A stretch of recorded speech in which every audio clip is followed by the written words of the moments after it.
Shalom Bapak Ibu Saudara yang dikasihi Tuhan. Apa kabarnya hari ini? Kita sudah memasuki bulan Juli. Saya yakin dan saya percaya penyertaan Tuhan tetap luar biasa dalam kehidupan kita. Amin Bapak Ibu Saudara. Siap untuk memulai ibadah kita saat hari ini? Mari sama-sama kita mau tundukkan kepala, kita mau berdoa. Terima kasih Tuhan, terima kasih kami mengucap syukur untuk kasih-Mu. Hari berganti hari, minggu berganti minggu. Sekarang kami mau memasuki awal bulan Juli. Kami yakin dan kami percaya penyertaan Tuhan tetap luar biasa dalam kehidupan kami. Terima kasih Bapa, karena Engkau sungguh baik dalam kehidupan kami. Terbukti saat hari ini kami ada di tempat ini untuk kami boleh memuji, memuliakan Engkau. Itu semua karena kasih-Mu dalam kehidupan kami. Terima kasih Bapa, terima kasih. Kami serahkan ibadah kami dalam kuasa tangan cinta kasih-Mu. Kau yang mengurapi setiap kami, layakkan kami untuk kami boleh memuji, memuliakan Engkau. Terima kasih Bapa, terima kasih. Hanya di dalam nama Tuhan Yesus kami berdoa dan kami selalu mengucap syukur. Haleluya. Amin.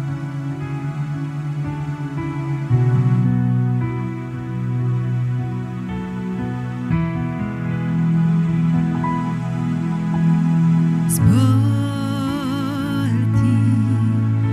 rusa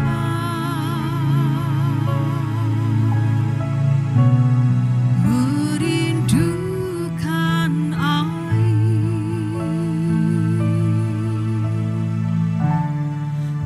begitulah jiwaku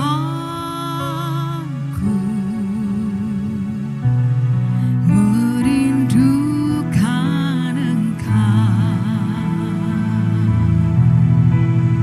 Ku berharap hanya kepadamu. Ku sembah Kau Allahku, Tuhan dan Rajaku. Kaulah sungai kehidupanku yang mengalir segarkan jiwaku. Engkau Yesus pengharapanku. Ku sembah Kau dengan segenap hatiku. Kaulah sungai kehidupanku yang mengalir segarkan jiwaku. Engkau Yesus pengharapanku. Ku sembah Kau dengan segenap hatiku.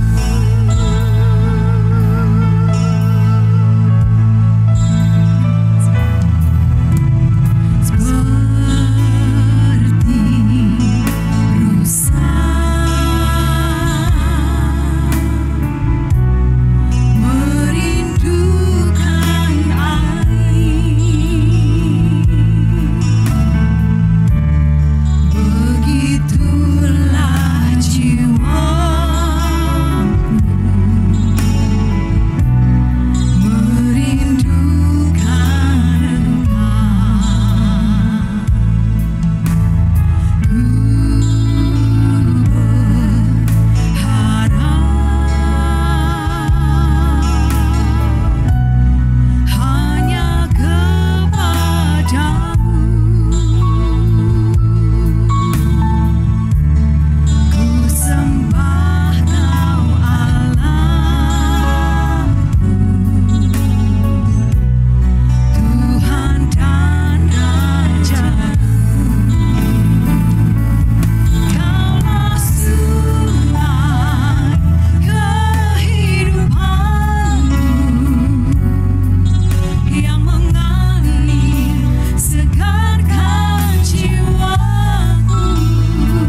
sembah Kau dengan segenap hatiku.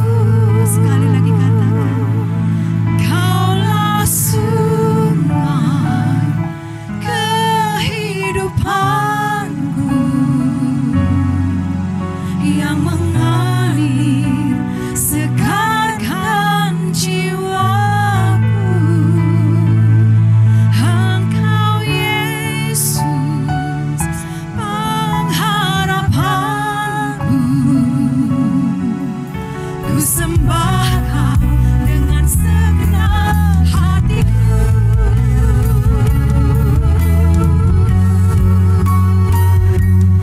Kaulah sungai kehidupanku yang mengalir segarkan jiwaku. Engkau Yesus pengharapanku. Ku sembah Kau dengan segenap hatiku. Kaulah sungai kehidupanku yang mengalir segarkan jiwaku. Engkau Yesus pengharapanku. Ku sembah Kau dengan segenap hatiku. Ku sembah Kau dengan segenap hatiku. Ku sembah Kau dengan segenap hatiku.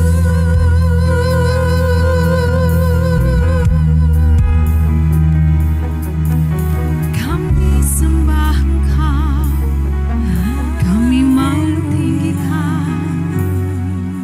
Haleluya, haleluya. Dengan segenap hati, dengan segenap jiwa, kami mau sembah. Kami mau agungkan, kami tinggikan Yesus Tuhan. Haleluya, haleluya. Engkau layak disembah, Engkau layak disembah. Yesus Tuhan, namamu besar, namamu ajaib. Yesus Tuhan, haleluya, haleluya.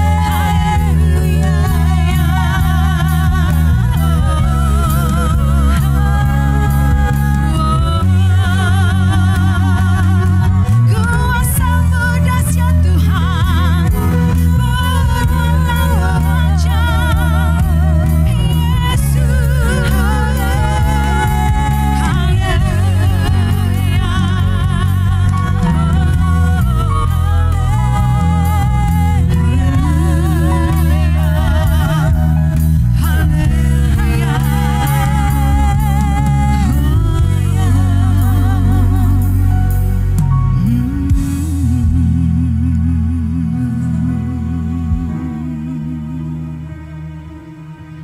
Yesus, Yesus, Kau layak terima sembah. Hanya Engkau yang layak terima sembah dan pujian kami saat hari ini ya Bapa. Terkhusus sebentar lagi kami mendengarkan firman-Mu. Kami butuh urapan-Mu. Biar setiap kami yang mendengarkan jalannya kebenaran firman Tuhan, Tuhan yang memberkati setiap telinga kami, hati dan pikiran kami. Biarlah saat firman-Mu boleh ditaburkan menjadi rema bagi kehidupan kami. Terima kasih Tuhan, Kau yang memberkati Bapak Gembala kami. Jalannya firman-Mu dari awal pertengahan sampai akhir, semuanya kami serahkan dalam kuasa tangan cinta kasih-Mu. Terima kasih Yesus, hanya di dalam nama Tuhan Yesus kami siap mendengarkan firman-Mu. Haleluya.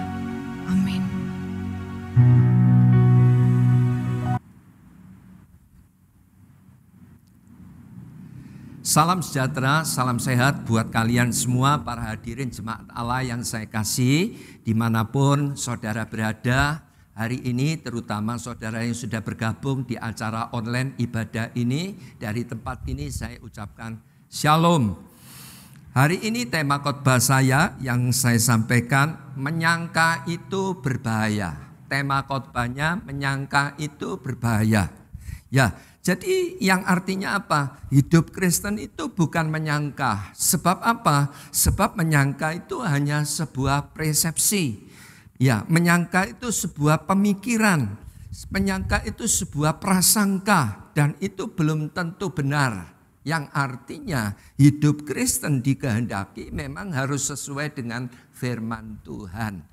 Nah, jika kita itu saudara dan saya mau hidup sesuai dengan firman Tuhan, saya sangat percaya maka kehidupan kekristenan kita akan terus dibawa bertumbuh. Kita pasti menjadi dewasa, kita makin lebih berhikmat sebagai anak-anak Tuhan dan bahkan ya kita akan lebih dikasih Allah dan sesama. Nah, itu sebabnya bagian pertama yang saya akan bagikan Lukas 2 ayat 41 sampai dengan 45. Ayat 41.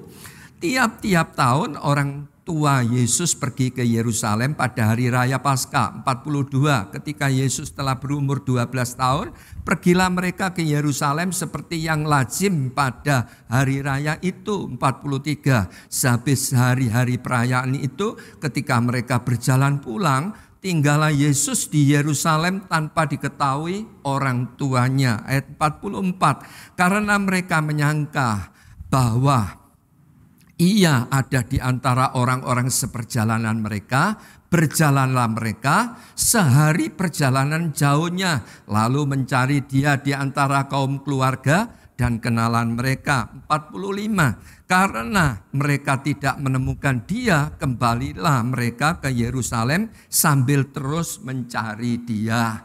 Jadi kalau saudara lihat perikop di atas pembacaan ayat-ayat tersebut, kisah di mana Yesus pada waktu itu berusia 12 tahun ada di Bait Allah. Singkat cerita kisah ini ya di mana ya Tuhan Yesus itu ketinggalan saudara. Tertinggal di Bait Allah yang ada di Yerusalem. Jadi dalam kisah tersebut dikatakan seperti yang lazim dikatakan setiap tahun pada hari raya Paskah orang tua Yesus yaitu Yusuf dan Maria harus ke Yerusalem untuk apa? Untuk beribadah di Bait Allah. Pada saat itu Yesus berusia 12 tahun saudara. Yesus ini diajak oleh orang tuanya pergi beribadah di Yerusalem. Ya, Yesus diajak beribadah dan tata ibadah pada zaman dahulu, saudara. Ya, ibadah orang laki itu sendiri dan perempuannya itu sendiri terpisah, saudara. Setelah mereka mengadakan ibadah perayaan Paskah, ya. Yusuf di tempat tersendiri di golongan grup laki-laki dan Maria di golongan grup perempuan. Ya, singkat cerita setelah selesai ibadah ini tadi mereka harus pulang ke kampung halaman mereka masing-masing. Demikian pula dengan Yusuf dan Maria saat itu mereka pulang. Dan di dalam perjalanan pulang ini Yusuf sebagai ayah daripada Yesus menyangka kalau Yesus itu mungkin bersama Maria ibunya. Dan begitu juga sebaliknya ibunya juga menyangka kalau Yesus itu mungkin bersama dengan orang tuanya atau ayahnya ya yang bernama Yusuf dengan keluarga dan rekan-rekannya di perjalanan mungkin begitu. Sehingga singkat cerita di dalam perjalanan mereka pulang dari ibadah yang ada di Yerusalem menuju Nazaret, saudara, itu perjalanan dari Nazaret Yerusalem itu 80 mil, saudara. 1 mil itu menurut catatan itu 1,609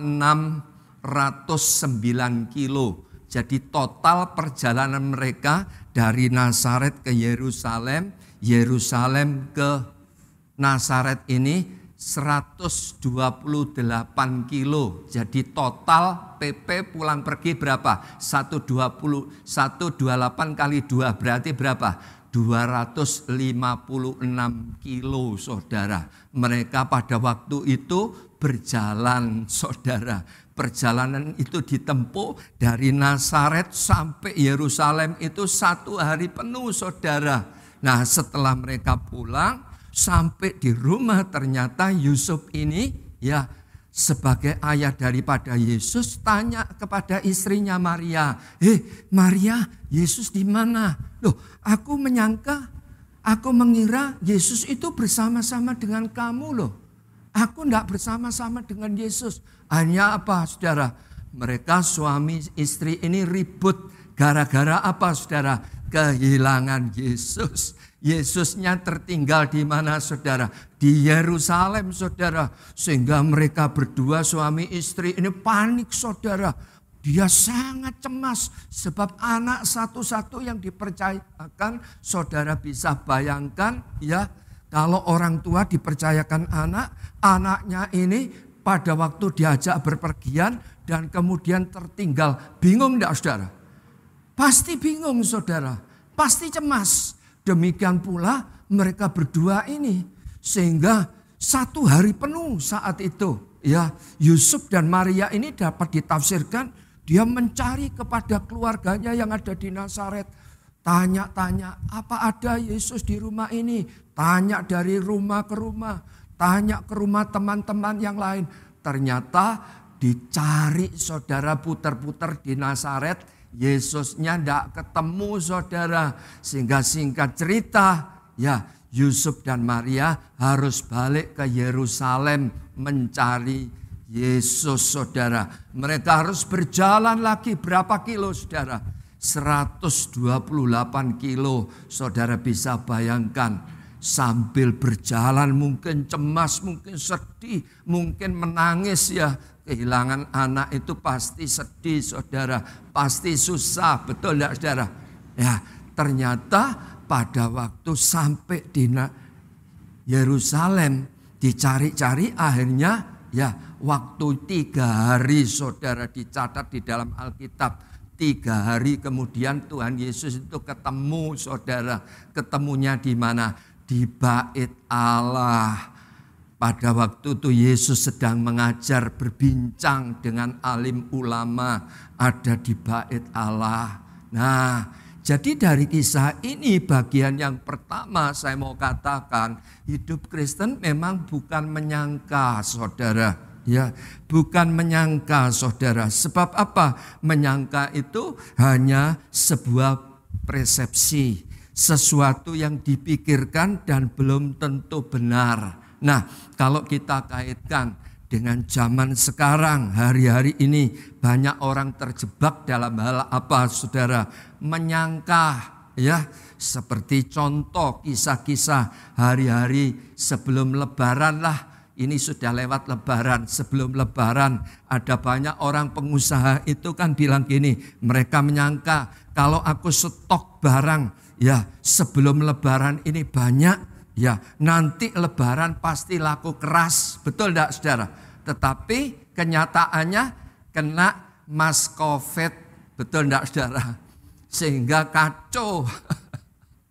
Barang yang tadinya itu didatangkan banyak-banyak, ternyata tidak ada yang tumbas, tidak ada yang beli, saudara. Sehingga pusing. Nah, gara-gara apa? Prasangka atau menyangka. Apalagi, saudara, ada orang itu menyangka ya bahwa lukanya itu sudah sembuh sebab kelihatannya kering. Tetapi, saudara, ternyata lukanya itu belum sembuh, saudara. Memang pada waktu dilihat lukanya ini kelihatan sudah kering di depan. Tapi di dalam itu ternyata masih ngoreng, masih membusuk. Bisa enggak, saudara? Bisa, saudara. Dan itu terjadi sehingga akhirnya sampai apa, saudara? dia harus diamputasi, harus dipotong saudara. Sebab apa? Mengalami pembusukan. Kalau tidak dipotong saudara, maka akan menjalar, maka akan infeksi dan orang itu akan meninggal. Jadi dapat kita simpulkan, ternyata menyangka itu berbahaya. Berbahaya saudara. Apalagi saudara, ada orang menyangka kalau aku sudah olahraga, aku pasti sehat. Betul enggak saudara? Loh, saya juga menyetujui, enggak salah. Tetapi ada banyak cerita-cerita zaman sekarang ini. Orang-orang baru umur 30, 40, padahal dia olahraga. Tiba-tiba habis olahraga, ya enggak ngapa-ngapa. Semua baik-baik saja. Tiba-tiba lemes, akhirnya meninggal. Setelah dicek kena apa? Jantung. Aneh toh saudara. Padahal baru usia 30-40. Betul enggak saudara? Sama di dalam kehidupan kekristenan. Ada banyak orang hari-hari ini menyangka bahwa kalau aku sudah Kristen, aku sudah benar dan lain sebagainya. Padahal Tuhan Yesus sudah meninggalkan kita. Bisa enggak saudara? Dia merasa bahwa Tuhan Yesus dekat. Tapi Tuhan Yesus itu sebenarnya sudah jauh meninggalkan kita. Bisa enggak saudara? Bisa. Apalagi saudara, ada orang itu menyangka kalau orang itu sudah jujur, sudah punya modal, sudah punya pengalaman, dia bekerja pasti berhasil. Betul atau betul? Nah, pasti semua orang akan membetulkan. Tetapi fakta saudara, sekalipun dia sudah jujur, sekalipun dia punya modal besar, sekalipun dia sudah punya pengalaman, ternyata tanpa mengandalkan Tuhan, akhirnya juga bangkrut. Nah, seperti yang saya alami. Jadi kalau saya cerita ini, saya ngalami saudara. Nah, itu saudara, jadi itu sebabnya menyangka itu ya sangat berbahaya. Mengapa? Ya, menyangka seperti virus. Semua katakan menyangka seperti virus. Iya, seperti virus saudara. Virus itu sangat kecil dan tidak terlihat, berbahaya. Jika masuk di dalam tubuh seseorang akan panas dingin. Dan kalau tidak segera disingkirkan virus ini akan membawa kematian. Betul? Nah, itu saudara, ya. Itu saudara. Contoh di dalam Alkitab juga sama saudara. Ada seorang hamba Tuhan yang bernama Yosia, Raja Yosia. Semua katakan Raja Yosia. Nanti baca sendiri di dalam Alkitab. 2 Tawarik 34-35. Raja Yosia ini diangkat oleh Tuhan sejak umur 8 tahun menjadi raja orang Israel. Di usia muda Raja Yosia ini sudah menjadi raja. Pada waktu 8 tahun zaman pemerintahnya. Berarti 8 ditambah 8 umur berapa? 16 tahun. Alkitab mencatat raja ini mencari Tuhan dengan sungguh-sungguh. Alkitab katakan, waduh luar biasa. Dan pada waktu tahun ke-12 zaman pemerintahnya, berarti umur berapa? 20. Ya, tugu-tugu penyembahan berhala yang didirikan oleh nenek moyang dilululantakkan, dihancurkan oleh Yosia ini tadi. Luar biasa. Sehingga di dalam pemerintahan Raja Yosia ini Tuhan menyertai, kitab Taurat ditemukan dan pesta Paskah diadakan oleh Raja Yosia ini. Dicatat di dalam Alkitab. Belum pernah ada dan tidak pernah ada yang pernah dikerjakan, yang dilakukan oleh Raja Yosia ini. Dipuji luar biasa. Tetapi kenyataannya pada waktu dia ini mati, ternyata dapat ditafsirkan apa? Dia menyangka bahwa dia itu sudah level rohaninya itu mungkin top gitu saudara. Top markotop mungkin gitu ya. Nah, sehingga pada waktu Raja Yosia ini masuk di medan perang, berjumpa dengan raja orang kafir yang bernama Neko. Dan raja orang kafir yang bernama Neko ini memberitahu Yosia, Raja Yosia, engkau jangan masuk di medan peperangan ini. Sebab kata Tuhan, peperangan ini adalah milikku. Wah, Saudara bisa bayangkan, mungkin itu dapat ditafsirkan gini saudara, kamu itu siapa? Aku ini sejak umur 8 tahun, aku sudah jadi raja. 16 tahun mungkin begitu ya. Aku sudah cari Tuhan dengan sungguh-sungguh. Lihat di dalam kehidupan pemerintahanku. Aku disertai Tuhan hebat luar biasa. Sehingga apa saudara? Perkataan Raja Neko ini tadi. Raja orang kafir ini tidak dihiraukan saudara. Sehingga apa yang terjadi saudara? Yosia ini masuk di dalam medan peperangan. Dia menyamar saudara. Dan Alkitab katakan ada sebuah panah yang nyasar dan masuk di tengah baju Sisera. Dan Raja Yosia ini mati. Gara-gara apa? Dia menyangka, dia merasa sudah rohani saudara. Bahaya sekali. Ya, jadi menyangka itu sangat berbahaya. Nah, lalu bagaimana? Ya, kehidupan kekristenan kita yang harus terus bertumbuh dan sehat. Kehidupan kekristenan yang bertumbuh dan sehat saya dapatkan. Hidup Kristen itu bukan menyangka memang. Tapi hidup Kristen harus sesuai dengan firman Tuhan. Hidup Kristen harus sesuai dengan firman Tuhan. Hidup sesuai dengan firman Tuhan itu artinya hidup dalam kebenaran. Hidup benar. Semua katakan, aku harus hidup benar. Nah, saya akan bacakan di dalam Amsal 11 ayat 19. Amsal 11 ayat 19. Siapa berpegang pada kebenaran yang sejati, ya, menuju hidup. Tetapi siapa mengejar kejahatan, menuju kematian. Nah, ayat ini jelas. Siapa berpegang kepada kebenaran? Kebenaran itu adalah Yesus sendiri.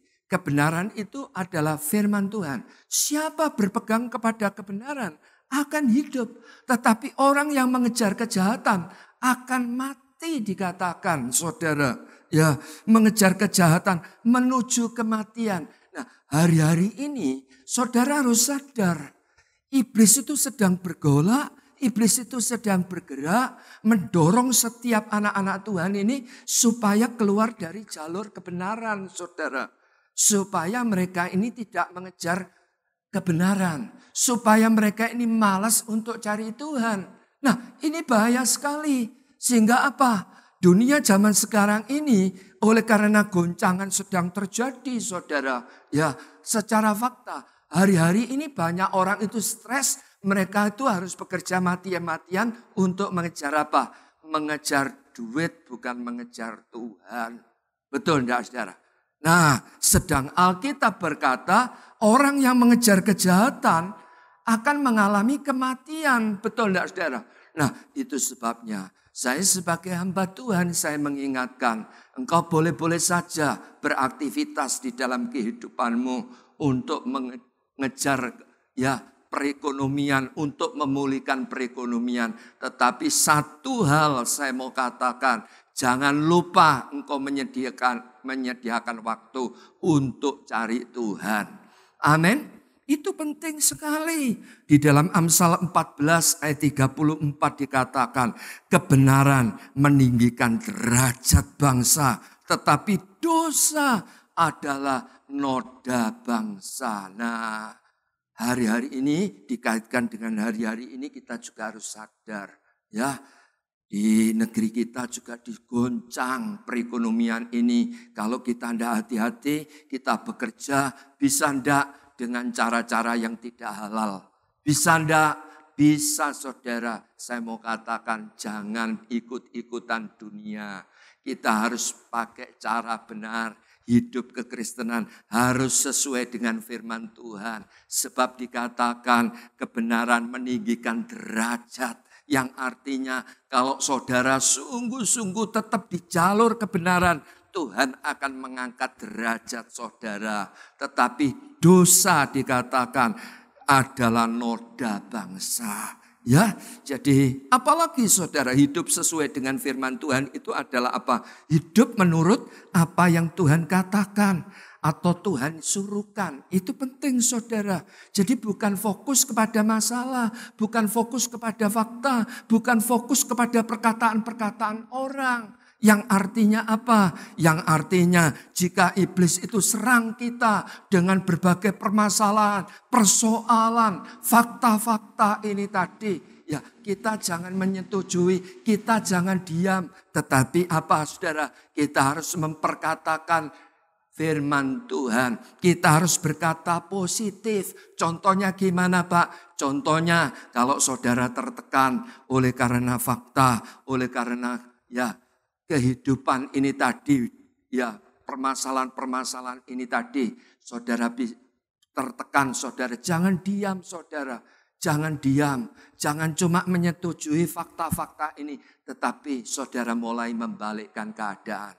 Dengan cara bagaimana Pak? Dengan cara saudara bisa baca ayat-ayat firman Tuhan. Contoh Filipi 4 ayat 13. Segala perkara dapat kutanggung di dalam Yesus yang memberi kekuatan kepadaku. Nah itu diperkatakan berulang-ulang sampai tekanan yang menekan kita, membuat stres, yang membuat kita bimbang, cemas, khawatir, takut, itu sirna dalam nama Tuhan Yesus dengan memperkatakan firman. Amin.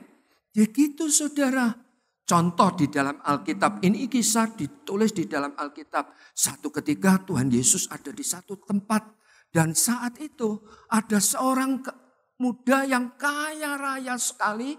Dia itu ingin berjumpa dengan Tuhan Yesus. Pada waktu Tuhan Yesus itu sedang berlalu lalang di negeri orang ini, negeri anak muda ini tadi, tiba-tiba anak muda ini menghampiri Tuhan Yesus dan kemudian tersungkur di bawah kaki Tuhan Yesus, dan anak muda ini berkata kepada Tuhan Yesus, Tuhan Yesus, bagaimana supaya aku memperoleh hidup kekal?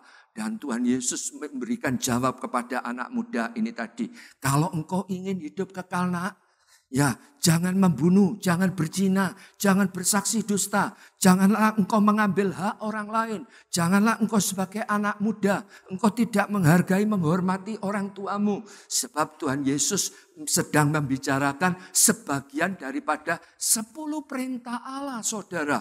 Setelah Tuhan Yesus memberikan masukan, memberikan input kepada pemuda ini. Singkat cerita, pemuda ini bangkit berdiri dan kemudian berkata kepada Tuhan Yesus, Tuhan Yesus, sudah sejak dari muda aku melakukannya. Tetapi Tuhan Yesus melihat anak muda ini berkata seperti itu, memandang dengan mata penuh belas kasihan. Sebab apa? Tuhan Yesus ngerti saudara, kalau anak muda ini masih mempunyai kekurangan. Tuhan Yesus tahu hati nurani daripada pemuda ini, yang mana hati anak muda ini hatinya masih melekat kepada hartanya. Sehingga Tuhan Yesus bilang gini, oke nak, kalau engkau sudah melakukan semuanya itu, engkau bagus, engkau luar biasa. Tetapi satu kekuranganmu, jualah kalau engkau ingin masuk kerajaan surga. Jualah seluruh harta kekayaanmu, bagikan kepada orang miskin, dan ikutlah aku. Nah, dari ayat ini memberikan pengertian apa saudara? Memberikan pengertian bukan berarti Yesus itu ya tidak menghendaki kita sebagai anak-anak Tuhan diberkati. Bukan itu saudara. Tetapi ya Tuhan Yesus itu sangat sedih sebab apa? Melihat pemuda ini sudah diberkati, tetapi hatinya melekat kepada apa? Hartanya. Sehingga Tuhan Yesus memberikan solusi. Kalau engkau ingin masuk kerajaan surga, engkau sudah melakukan firman Tuhan. Bagus sekali, cuma satu kekuranganmu, yaitu hatimu melekat kepada hartamu. Sekarang jual hartamu dan ikutlah aku, maka engkau akan masuk kerajaan surga. Akhirnya apa? Pemuda ini sedih. Dia kecewa dan tinggalkan Tuhan Yesus. Dan kemudian Tuhan Yesus berucap apa saudara? Tuhan Yesus berkata kepada murid-murid bilang gini, memang sukar ngajak orang kaya masuk kerajaan surga. Lebih mudah ngajak unta masuk lubang jarum. Wah, luar biasa sekali saudara. Ayat itu saudara. Ya, jadi sekali lagi engkau sebagai anak-anak Tuhan. Mari kita benahi hidup kita, kita tata kehidupan kita. Hidup sesuai dengan firman Tuhan. Yang artinya hidup benar, hidup menurut apa yang Tuhan katakan atau suruhkan. Yang kedua, Lukas 2 ayat 46 sampai 48. Lukas 2 ayat 46 sampai 48. Perhatikan, sesudah 3 hari mereka menemukan dia di dalam bait Allah. Ia sedang duduk di tengah-tengah alim ulama sambil mendengar mereka dan mengajukan pertanyaan-pertanyaan kepada mereka. 47. Dan semua orang yang mendengar dia sangat heran akan kecerdasannya dan segala jawab yang diberikannya. 48. Dan ketika orang tuanya melihat dia, tercenganglah mereka, lalu kata ibunya kepadanya, "Nak, mengapa engkau berbuat demikian terhadap kami? Bapamu dan aku dengan cemas mencari engkau." Nah, saudara, dalam kisah ini yang tadinya orang tua ini tadi, Yusuf dan Maria ini, sungguh-sungguh dia itu cemas dan khawatir untuk mencari Yesus ini bisa ditemukan atau enggak. Setelah ditemukan ternyata Tuhan Yesus ini setelah ditemukan sedang di bait Allah, saudara. Tuhan Yesus sedang apa? Dia sedang berbincang dengan alim ulama, tokoh-tokoh agama, saudara. Kepala-kepala mungkin gitu ya. Tuhan Yesus itu sedang bertanya jawab dengan mereka ini tadi. Mereka bertanya, Tuhan Yesus memberikan jawaban. Dan alim ulama itu mendengar jawaban Tuhan Yesus.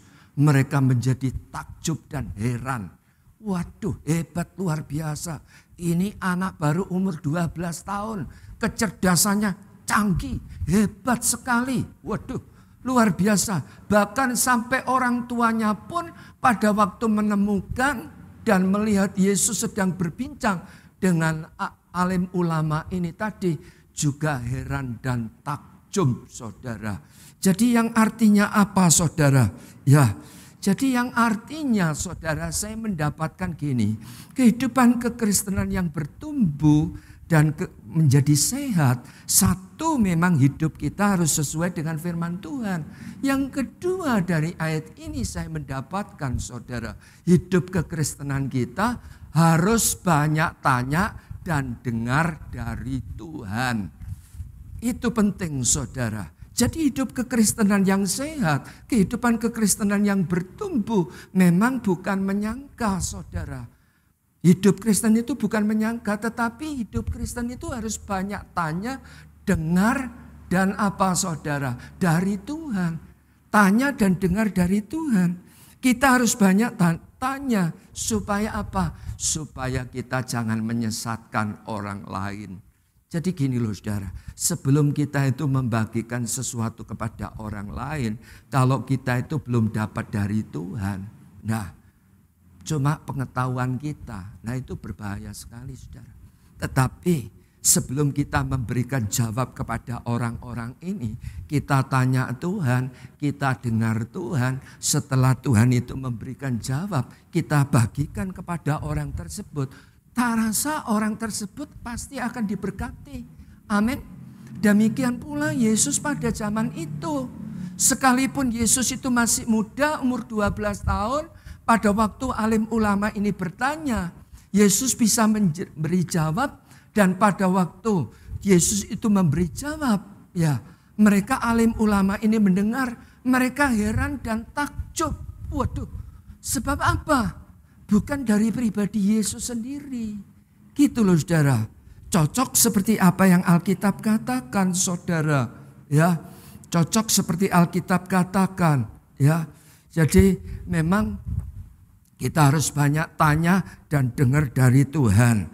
Kalau kita itu tidak tanya dan dengar dari Tuhan, maka kita itu akan menyesatkan orang lain dan bahkan kita pun juga bisa tersesat. Ya, saya akan bacakan. Memang cocok apa yang dikatakan firman Tuhan di dalam Yesaya 50 ayat yang keempat.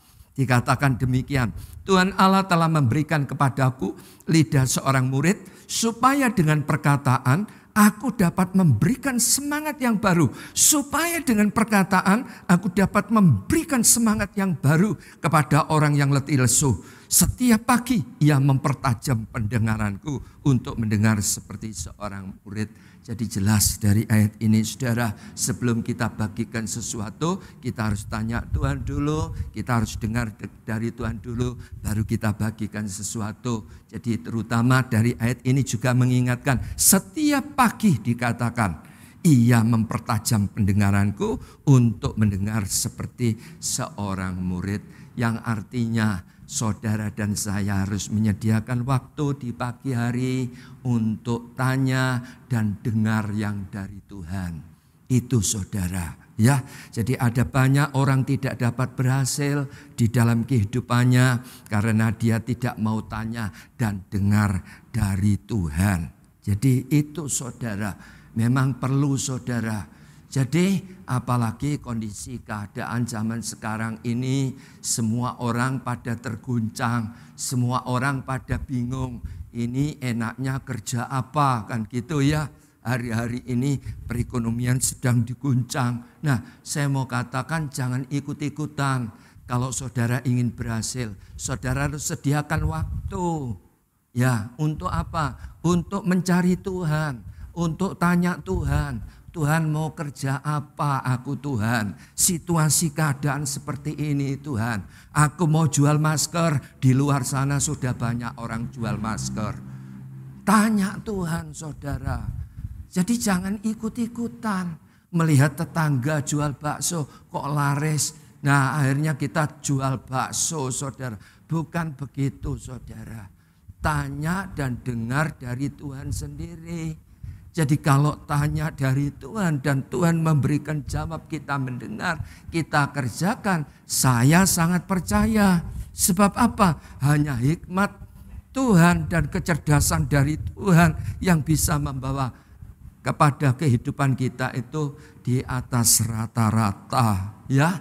Jadi sekali lagi, baik di dalam pelayanan, baik di dalam rumah tangga, usaha pekerjaan, ya, kalian harus banyak tanya dan dengar dari Tuhan. Itu saudara. Hal yang berikutnya yang perlu saya sampaikan dalam hal belajar, tanya dan dengar. Saya dapatkan dalam hal tanya dan dengar dari Tuhan itu bukan instan saudara. Yang artinya bukan sekali tanya dan dengar dan kemudian lalu beres. Bukan saudara. Kan ada toh mungkin begini ya. Saya kasih contoh supaya saudara ngerti. Bukan sekali tanya, dengar lalu beres. Ya, bukan.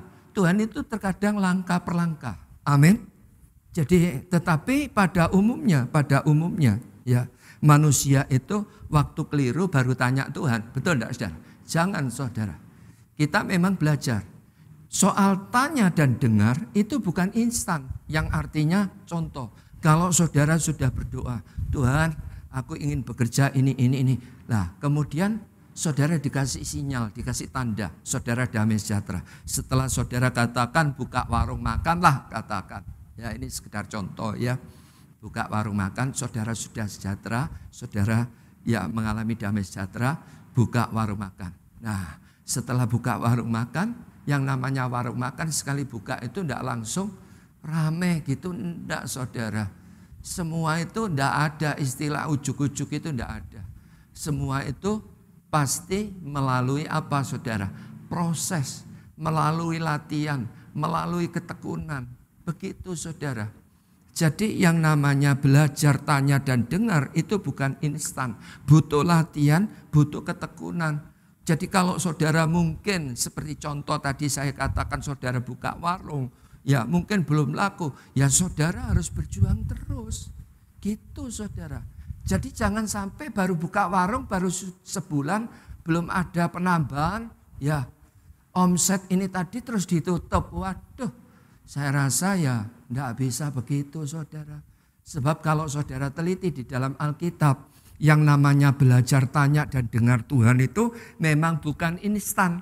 Butuh apa? Butuh ketekunan, butuh latihan. Semua katakan butuh latihan, butuh ketekunan, butuh hati yang teguh untuk tetap percaya. Nah saya kasih contoh ya, nanti saudara baca sendiri. Kisah ini kalau dibaca memang cukup panjang. Tapi saya ingat kisah ini, nanti baca sendiri Hakim-Hakim 19 sampai dengan 20. Hakim-Hakim 20. Kisahnya seorang hamba Tuhan, ya orang Lewi, tapi punya gundik. Ya, gundik itu bukan istri yang sesungguhnya. Aneh toh, tetapi itulah Alkitab. Ya, hamba Tuhan tapi punya gundik saudara. Dan gundiknya ini kedapatan berbuat serong. Sehingga terjadi Wah, pertengkaran suami istri ini tadi. Akhirnya gundik ini tadi pulang ke orang tuanya. Purek gitu mungkin saudara. Ya, setelah pulang, ya hamba Tuhan ini berbaik hati. Wah, kasihan. Akhirnya dia berbaik hati, datang kepada orang tuanya ini tadi. Ya, minta berdamai. Disambut dengan orang tuanya dengan baik, saudara. Akhirnya apa? Mereka rukun kembali. Setelah rukun kembali, mereka harus pulang kembali ke kampung halaman. Pada waktu perjalanan pulang ini tadi, terhalang oleh karena larut malam ini tadi, ya orang Lewi bersama gundiknya ini tadi, hamba Tuhan ini tadi berjumpa dengan seorang bapak tua. Dan kemudian bapak tua ini bilang gini, "Nak, perjalanan ini sudah larut malam, engkau bermalam aja di rumahku. Sebab kalau engkau berlanjut di daerah ini sangat berbahaya. Di Gebia ini terkenal orang-orang Dursila dari suku Benyamin. Mereka itu jahat, mereka itu brutal. Lebih baik engkau bermalam di rumahku." Akhirnya saudara dipersilakan, ya gundik ini tadi dan hamba Tuhan orang Lewi ini tadi bermalam di rumah Pak Tua ini tadi. Setelah bermalam, ya ternyata orang-orang Dursila ini datang menggedor pintu ini tadi. Singkat cerita dan kemudian ya gundik ini tadi diseret, diangkat oleh mereka, diperkosa berganti-gantian saudara. Sampai akhirnya gundiknya ini mati saudara. Semua katakan gundiknya mati. Iya saudara, mati. Setelah mati oleh hamba Tuhan ini tadi, mayatnya ini ya dipenggal-penggal saudara, dipotong, dijadikan 12, diketok-ketok saudara. Jadi 12 dibagikan ke saudara-saudaranya, yaitu suku Israel. 12 suku Israel. Sehingga singkat cerita 12 suku Israel, anak Yakub ini berkumpul. Nah, rapat keluarga, saudara tertua yaitu Yehuda tampil di hadapan mereka. Perbuatan Dursila siapa ini? Coba keluarkan dari suku Benyamin orang yang berbuat Dursila ini, supaya kami diberi kesempatan untuk menghakimi perbuatan ini tidak baik terjadi di tengah-tengah keluarga kami. Nah, sehingga apa saudara? Ternyata suku Benyamin ini membackup saudara, melindungi orang-orang Dursila. Sehingga kalau saudara baca di dalam Hakim-Hakim 20 saudara, itu kisah pertempuran antara bangsa Israel melawan suku Benyamin. Antara 11 suku melawan satu suku. Ini perang saudara-saudara. Ini terjadi perang saudara. Gara-gara apa? Hamba Tuhan ini tadi mempunyai gundik. Gundiknya ini diperkosa oleh orang-orang Benyamin. Orang-orang Dursila suku Benyamin ini tadi sampai mati. Akhirnya dipenggal-penggal. Terjadi peperangan antara 400.000 melawan 26.700. Mungkin kalau secara global itu ya 1:8 gitu loh saudara. Peperangan yang tidak sebanding. Ini terjadi. Sehingga saudara di dalam peperangan ini ya Israel dipimpin oleh Yehuda saudara tertua ini tadi. Mereka mengajak, ayo kita datang kepada Tuhan. Mereka berdoa saudara. Dia tanya kepada Tuhan, Tuhan bagaimana Tuhan? Sampai kami ini sekeluarga mengalami peperangan keluarga ini bagaimana Tuhan? Apakah bagaimana di dalam peperangan ini siapa yang harus maju tampil berperang ini tadi? Hanya Tuhan memberi petunjuk. Engkau saudara tertua harus maju berperang. Akhirnya saudara ya mereka senang saudara. Sudah tanya Tuhan, belajar dengar Tuhan dan Tuhan jawab. Mereka suruh maju berperang. Akhirnya maju berperang di hari pertama. Apa yang terjadi saudara? Peperangan terjadi, ternyata kalah saudara. Peperangan tidak bisa berlanjut oleh karena terhalang. Ya hari sudah larut malam. Saudara tahu, gara-gara tanya Tuhan, gara-gara dengar Tuhan, yang gugur berapa? 22.000. Nanti saudara baca. Di dalam Hakim-Hakim 20 ayat 18 dan seterusnya. Kalau saudara baca. Itu terjadi saudara. Akhirnya apa? Mereka menangis saudara. Mereka tanya lagi kepada Tuhan. Tuhan, bagaimana Tuhan? Besok peperangan ini dilanjut atau tidak Tuhan? Kalau memang Engkau tidak berkehendak berlanjut Tuhan, kami akan stop, kami tidak akan melakukan peperangan. Tetapi kalau Engkau perintahkan kami untuk maju berperang, kami akan tetap maju berperang. Akhirnya Tuhan memberi jawab, tetap maju, perangi, dan kemenangan akan kuberikan kepadamu. Maju lagi saudara, menjadi semangat sebab apa? Nah, dengar Tuhan, tanya dan dengar Tuhan. Dan Tuhan jawab suruh maju, kemenangan diberikan. Hari kedua maju di dalam peperangan. Menang atau kalah? Kalah lagi saudara. Yang gugur berapa? 18.000. Nah saudara bisa bayangkan. Dalam waktu 2 hari. Gara-gara apa? Tanya dan dengar Tuhan. Yang mati berapa? 40.000. 22.000 ditambah 18.000. 40.000 saudara bisa bayangkan saudara. Mati itu bukan semut loh, manusia. Akhirnya peperangan tidak bisa berlanjut oleh karena hari sudah larut malam. Mereka pulang, mereka nangis lagi saudara. Waduh mungkin teriak-teriak saudara. Ya mereka nangis lagi, Tuhan ini gimana toh Tuhan? Kami sudah menuruti Engkau, aku sudah melangkah. Tetapi mengapa Tuhan peperangan ini kok kalah Tuhan? Apa kesalahan kami? Apakah kami boleh berlanjut di dalam peperangan ini? Akhirnya tanya lagi saudara, pakai puasa. Ayo puasa. Akhirnya puasa saudara, mereka puasa. Tanya Tuhan lagi dan Tuhan bilang, maju lagi. Kemenangan akan kuberikan. Maju lagi di hari ketiga saudara. Menang atau kalah saudara? Kalah lagi saudara. Kalah lagi. Yang gugur 30 orang. Lumayan sebab pakai puasa. Akhirnya apa? Tuhan memberikan kemenangan. Nah dari kisah ini saudara saya mau katakan. Dalam hal belajar, tanya dan dengar. Itu bukan instan saudara. Perlu dilatih, perlu ketekunan, perlu hati yang teguh untuk tetap percaya.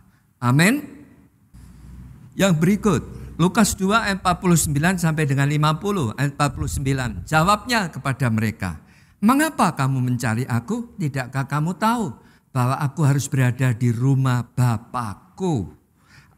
Ayat 50, tetapi mereka tidak mengerti apa yang dikatakannya kepada mereka. Nah, sekalipun dari kisah ini, sekalipun Yusuf dan Maria ini sebagai orang tua, dia itu tidak bisa memahami Yesus, ya.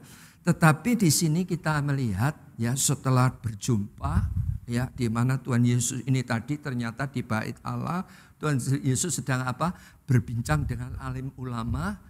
Ya, alim ulama ini bertanya, Tuhan Yesus menjawab, dan setiap pertanyaan jawaban Tuhan Yesus itu wah sangat luar biasa, membuat orang yang mendengar itu menjadi kagum dan takjub. Dan setelah Yesus, ya sekalipun ya orang tua Yusuf dan Maria ini tidak memahami ya tentang Yesus ini tadi, tetapi Yesus di sini kita lihat dia tidak marah saudara, ya. Sekalipun Yusuf dan Maria sebagai orang tua dan tidak bisa memahami Yesus, tetapi Yesus tidak marah. Yesus sangat bisa memahami orang tuanya. Jadi yang artinya apa saudara? Yang artinya satu tadi, hidup Kristen memang bukan menyangka, tetapi hidup Kristen harus sesuai dengan apa? Firman Tuhan. Hidup Kristen harus apa saudara? Harus banyak tanya dan dengar dari Tuhan. Dan yang ketiga dari ayat ini saya mendapatkan hidup Kristen itu harus belajar terus memahami saudara. Harus belajar terus apa? Memahami. Sampai apa? Sampai ya punya penguasaan diri yang baik. Nah ini penting saudara. Saya ulang sekali lagi ya. Supaya kehidupan kekristenan kita ini semakin hari semakin bertumbuh. Ya semakin sehat, semakin kuat di dalam Tuhan.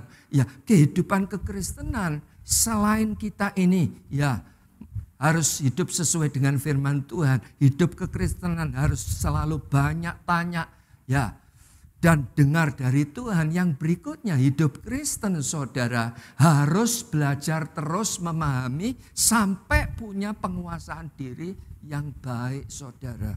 Jadi semua orang itu pada dasarnya ingin difahami. Betul enggak saudara? Tetapi untuk memahami tidak mudah.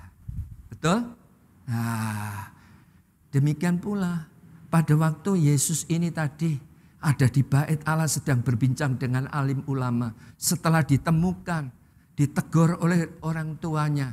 Ada apa toh nak, kamu kok sampai ketinggalan di sini? Nah, Yesus tidak marah. Tetapi Tuhan Yesus mencoba memberikan pengertian kepada orang tuanya. Sekalipun orang tuanya juga tidak bisa memahami. Betul enggak saudara?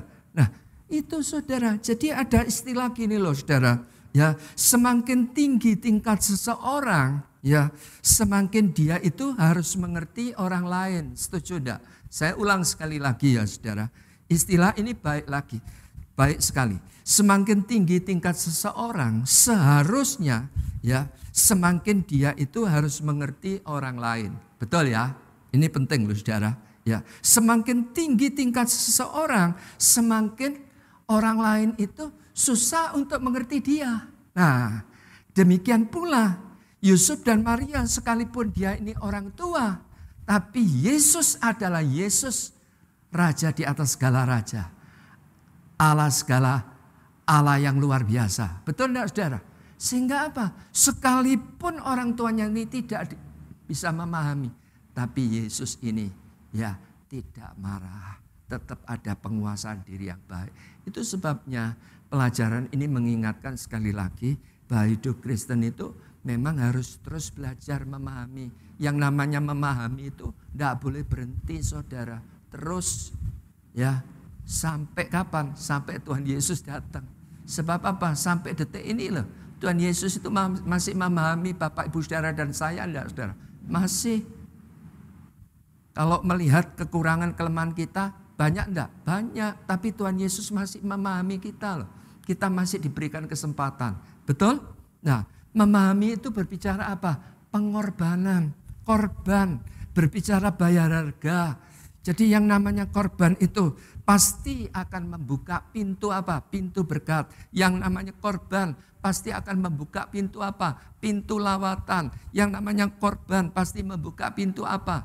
Pintu pemulihan, pintu keharmonisan, pintu kesatuan. Betul enggak saudara? Dan kalau itu diterapkan di dalam kehidupan kita, saya sangat percaya. Itu penting. Hari-hari ini kalau kita lihat saudara, ya ada banyak orang ya di dalam rumah tangga, bahkan antar hamba Tuhan, mereka saling bergesek oleh karena apa? Pemahaman. Mereka tidak bisa memahami. Ya, seperti saya sering mengajar. Kelas 6 dan kelas 1 beda enggak saudara? Pelajaran kelas 1 dikasih pelajaran kelas 6 bisa enggak saudara? Enggak bisa, terlalu berat. Betul enggak saudara? Orang kelas 6 dikasih pelajaran kelas 1 bisa enggak? Bisa, kentengan. Betul enggak saudara? Nah demikian pula dengan pemahaman satu dengan yang lain. Itu beda-beda. Di dalam gereja pun juga beda-beda. Sesama hamba Tuhan juga begitu. Itu sebabnya berbicara tentang memahami adalah pembelajaran yang tidak boleh berhenti saudara. Ya, jadi hidup Kristen memang harus terus belajar terus memahami sampai apa? Punya penguasaan diri yang baik. Itu penting saudara. Ya. Memang tidak mudah. Contoh ya. Di tempat kita itu ada panti. Saudara memahami orang-orang tua yang ada di panti. Saudara memahami orang-orang yang ada di kemah damai, orang yang stres. Gampang enggak saudara? Enggak gampang. Betul saudara. Kalau saudara nuntut terus, kalau saudara marah terus, gimana saudara? Enggak bisa saudara. Ya, jika ada orang yang belum paham, artinya jangan marah, jangan nuntut. Itu saudara, jangan paksa. Ya, jika kita itu masih suka marah, jika kita itu masih suka nuntut, jika kita itu masih suka memaksa, berarti kita dewasa atau anak-anak? Halo, dewasa atau anak-anak saudara? Anak-anak. Ya, sebab Alkitab berkata apa? Ya, sangkal diri pikul salib itu kunci utama di dalam kehidupan kekristenan. Jadi sekali lagi memahami pembelajaran seumur hidup tidak boleh berhenti. Amin. Yang terakhir, Lukas 2 ayat 51 sampai dengan 52. Ayat 51, lalu ia pulang bersama-sama mereka ke Nazaret dan ia tetap hidup dalam asuhan mereka. Dan ibunya menyimpan semua perkara itu di dalam hatinya. Ayat 52, dan Yesus makin bertambah besar dan bertambah hikmatnya dan besarnya. Dan makin dikasihi oleh Allah dan manusia. Nah, sekalipun orang tua Yesus itu tidak mempunyai pemahaman yang baik tentang Yesus. Untuk memahami Yesus itu memang tidak mudah, ya. Tetapi orang tuanya itu memilih, ya sudah, aku tak diem aja, ya. Aku tidak banyak memarahi Yesus lah. Tetapi di satu sisi, yaitu di sisi Yesus, Yesus tetap mau hidup dalam asuhan orang tuanya. Nah, yang artinya apa? Yesus ini, ya, senantiasa, ya, mengembangkan hati hamba. Itu saudara. Jadi hidup Kristen, kalau saudara ingin bertumbuh saudara, itu bukan menyangka, tetapi apa? Hidup Kristen harus mengembangkan hati hamba. Ya, hati Tuhan Yesus bagaimana saudara? Yesus itu lemah lembut, rendah hati. Tuhan Yesus belajar tunduk dan taat. Tuhan Yesus belajar kasih. Sekalipun orang tuanya tidak dapat memahami, tetapi Yesus mengambil satu keputusan, aku harus hidup di bawah asuhannya. Waduh, luar biasa sekali. Karena ada tahu kisah-kisah zaman sekarang ini, anak-anak ya dibesarkan oleh orang tua, katakan orang tuanya ini, maaf ya, ini sekedar contoh, tukang becak, katakan tukang becak. Dan kemudian ya bapak ini bekerja sungguh-sungguh untuk anak-anaknya. Setelah anak-anak ini berhasil, ya, melihat orang tuanya ini tukang becak, dia malu. Nah, itu jangan saudara. Lihat, Yesus sekalipun mempunyai orang tua yang bernama Yusuf dan Maria, sekalipun secara pengertian dan pemahaman sangat-sangat terbatas, tetapi Yesus mau mengembangkan hati hamba. Amin. Mau tunduk dan taat, mau kasih, mau belajar lemah lembut. Akibatnya apa? Ini yang membawa Yesus makin bertumbuh menjadi dewasa, lebih berhikmat dan makin dikasihi Bapa dan manusia. Alkitab berkata, karena yang terkecil di antara sekalian dialah yang terbesar, dikatakan. Siapa yang mau menjadi pemimpin, dia harus jadi pelayan. Jadi hati hamba itu ya diucapkan itu gampang, tetapi untuk dilakukan tidak gampang saudara. Jadi kita harus sadar cara-cara yang dipakai iblis hari-hari ini untuk menghancurkan keluarga, menghancurkan hidup, yaitu apa? Berontak, marah, benci, pahit, kecewa. Jangan, ya. Jadi kalau hari ini sedang terjadi di dalam rumah tangga, mungkin antara anak dan orang tua harus segera dibereskan. Itu penting, ya. Tetapi sebaliknya cara yang dipakai Tuhan untuk membangun hidup kita yaitu apa? Hati hamba. Ya, seperti hatinya Tuhan Yesus, lemah lembut, rendah hati, tunduk taat dan kasih. Amin. Ya, di dalam kehidupan Daud pun juga sama. Ya, pada waktu Daud ini dipercayakan untuk melayani Saul. Siapa Saul ini? Saul itu pemarah. Saul itu sampai membenci kepada Daud. Tapi Daud mengembangkan hati hamba. Nah, itu penting, ya. Saya berdoa ya supaya hidup Kristen bukan menyangka, tetapi hidup Kristen harus sesuai dengan firman Tuhan. Hidup Kristen harus banyak tanya dan dengar dari Tuhan. Hidup Kristen harus belajar terus memahami sampai punya penguasaan diri yang baik. Hidup Kristen harus bisa mengembangkan hati hamba. Semua tunduk kepala, saya akan tutup dalam doa. Tuhan, bersama-sama kami bersyukur, kami berterima kasih, dan biarlah melalui pemaparan firman-Mu kami boleh dibawa menjadi pribadi yang terus bertumbuh di dalam pengenalan akan Tuhan, dijauhkan daripada yang jahat. Terima kasih Tuhan, terima kasih. Biarlah pengurapan firman-Mu mengubahkan pribadi kami menjadi pribadi yang sungguh-sungguh mau hidup sesuai dengan firman Tuhan, yang mau hidup ya banyak tanya dan dengar dari Tuhan. Kami mau terus belajar memahami sampai kami mempunyai penguasaan diri yang baik. Tuhan, kami juga mau belajar mengembangkan hati hamba supaya kami boleh bertumbuh, kami boleh menjadi dewasa, nama Tuhan dipermuliakan. Di dalam berkat nama Bapa, Putra, Roh Kudus kami berdoa. Haleluya. Amin.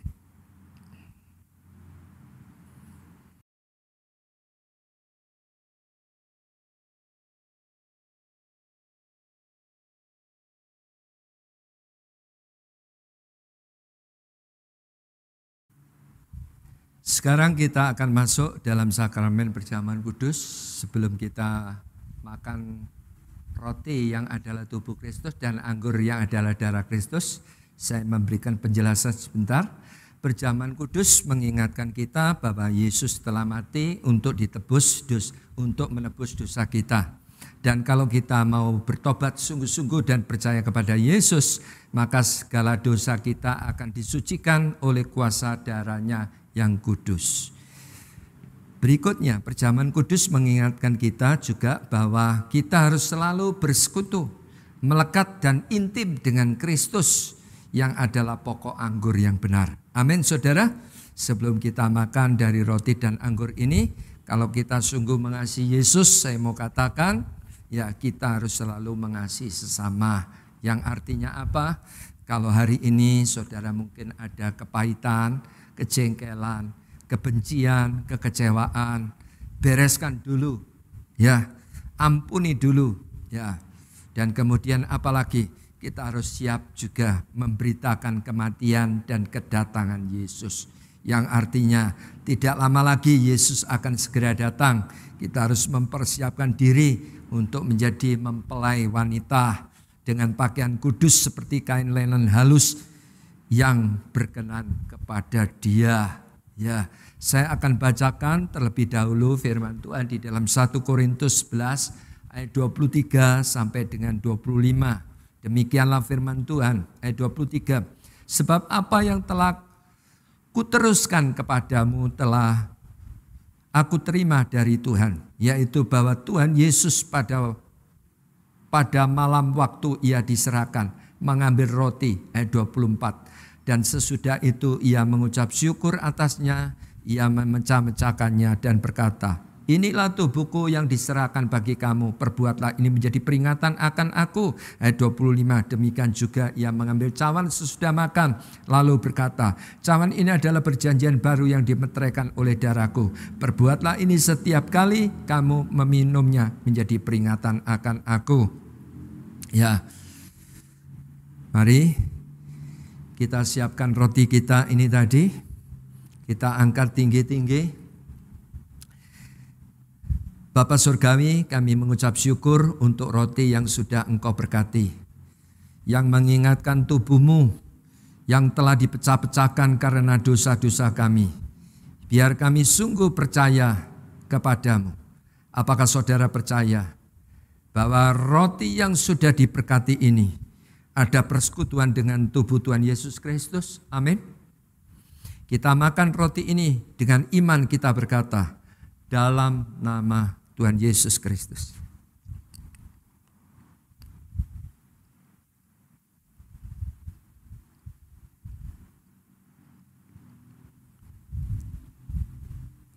Seperti roti yang bersatu dengan tubuh kami, biar roh kami juga selalu bersekutu dengan Roh-Mu yang kudus. Mari kita angkat cawan anggur ini, imani bahwa anggur ini adalah darah Yesus. Darah Yesus telah menyucikan, bilur Yesus sungguh menyembuhkan segala macam sakit penyakit kita. Apalagi pada hari-hari ini kita semua membutuhkan perlindungan kuasa darah Yesus. Biarlah kita sungguh-sungguh minta agar Tuhan melindungi kita dengan urapannya. Apakah saudara percaya bahwa anggur yang sudah diberkati ini ada persekutuan dengan darah Tuhan Yesus Kristus? Amin.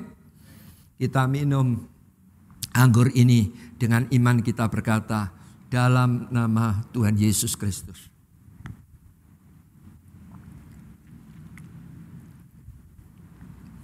Kita akan mendeklarasikan firman Tuhan. Saya mengajak saudara untuk membaca, untuk mendeklarasikan firman Tuhan ini. Kita berkatakan dengan iman, dengan suara yang lantang. Aku bersyukur Tuhan,